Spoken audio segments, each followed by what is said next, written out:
Monsieur Lavoie, vous êtes ici pour présenter un film, Deux hommes dans la ville. Est-ce que c'est une redécouverte pour vous? Pour être bien honnête, c'est une découverte tout court, parce que je l'ai vu, là, mais c'est pas un film que j'avais vu à l'époque.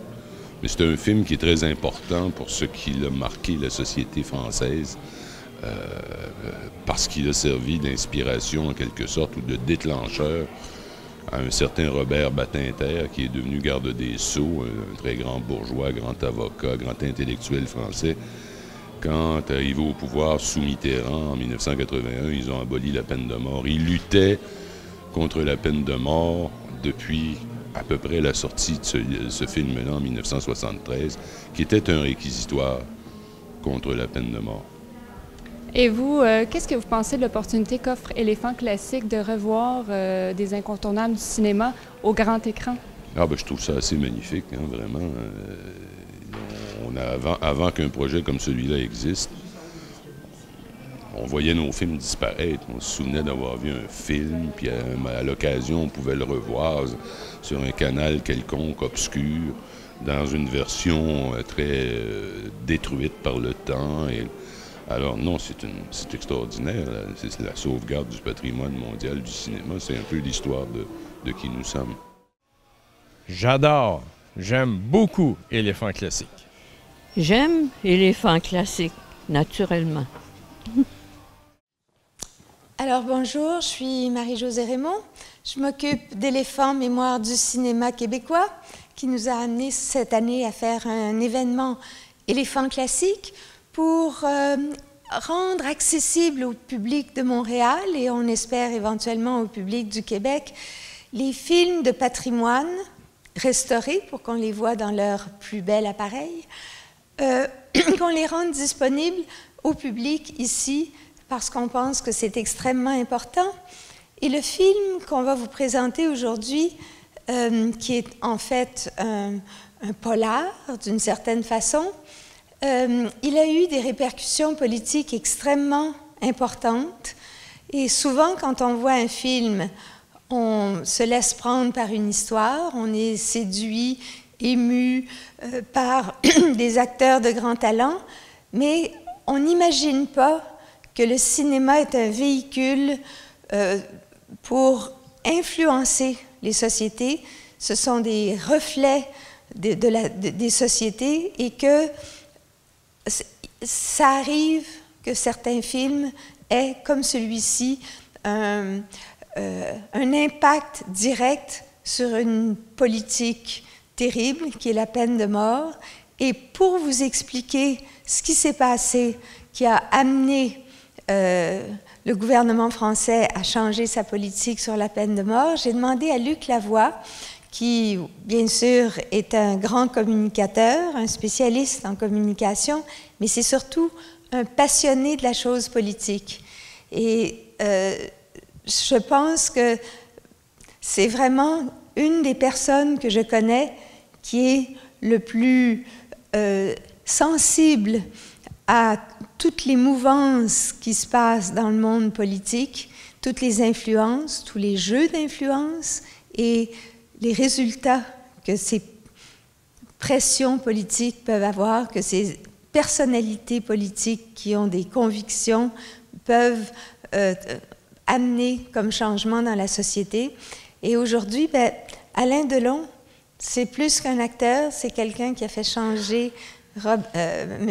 Badinter d'opinion sur la peine de mort, et Luc Lavoie, qui est un ami, mais qui est surtout quelqu'un qui connaît la politique plus que nous autres.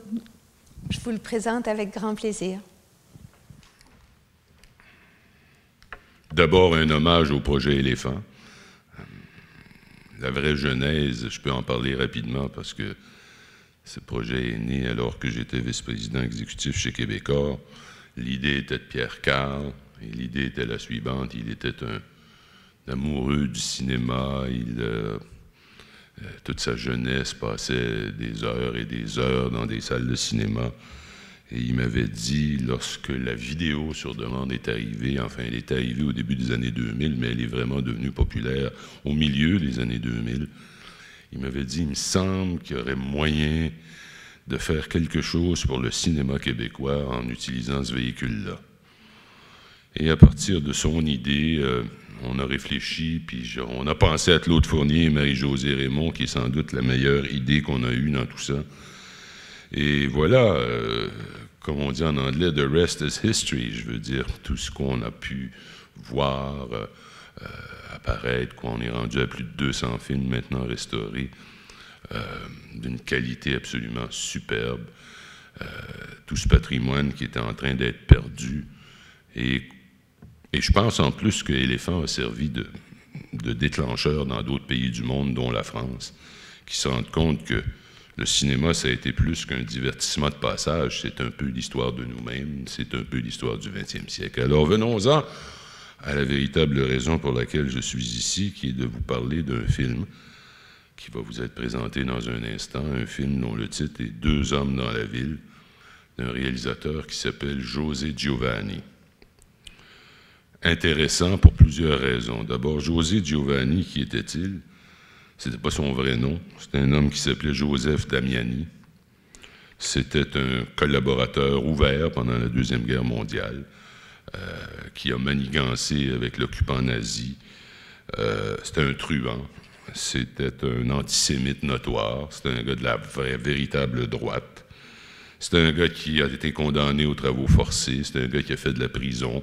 C'est un gars qui a été condamné à mort et qui a passé 11 mois dans le fameux corridor de la mort, le couloir de la mort. 11 ans de sa vie en prison. Donc, c'est assez intéressant de constater que cet homme, ce truand, c'était pas un homme au passé vraiment glorieux, ni à la vie très glorieuse, bien qu'il s'est avéré avoir un talent fou pour tout ce qui était polar. C'était un écrivain aussi. Et il a réalisé un film qui est devenu rapidement mythique pour plusieurs raisons.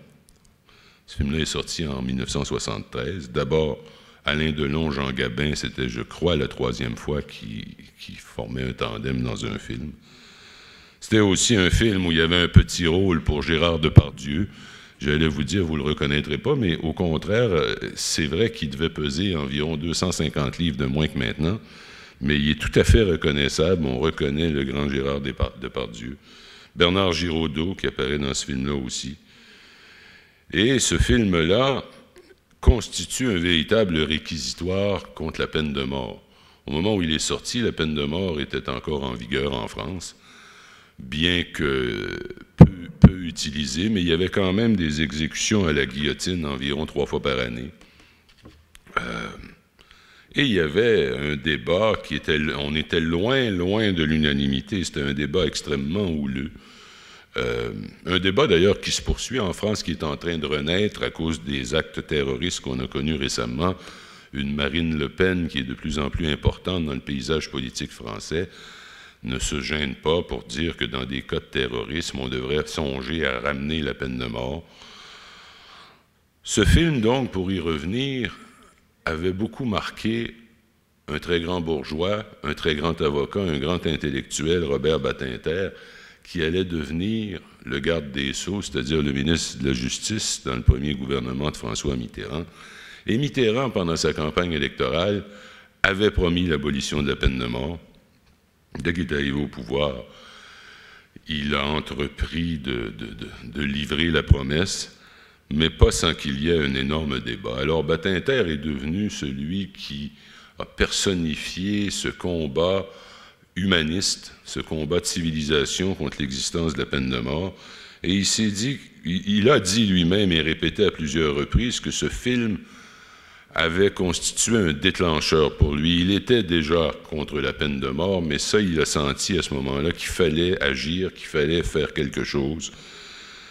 Et je cite, parmi les très nombreux discours, il a fait des livres et tout à ce sujet-là, « La peine de mort, disait-il, c'est la haine, la barbarie, et il faut abolir cette ignominie pour être digne des valeurs de la République et de l'esprit des Lumières. » Ce film-là est sorti 8 ans avant le fameux vote du 30 septembre 1981, celui qui a mis fin à l'utilisation de la peine de mort.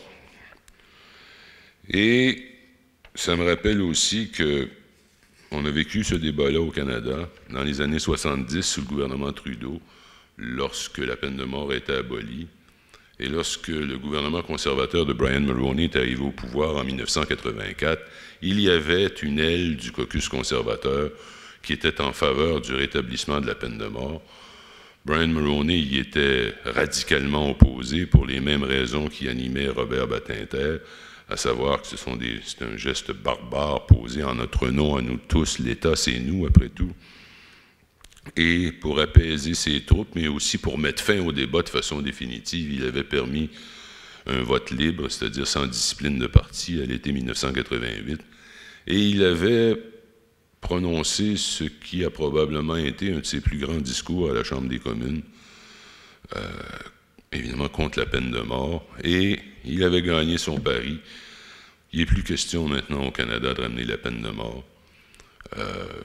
Heureusement, je n'entends pas le genre de discours qui émane présentement de la France ou de d'autres pays européens qui, dans la panique de ce qu'ils sont en train de vivre, que ce qu'ils sont en train de subir, sont en train de ramener cette notion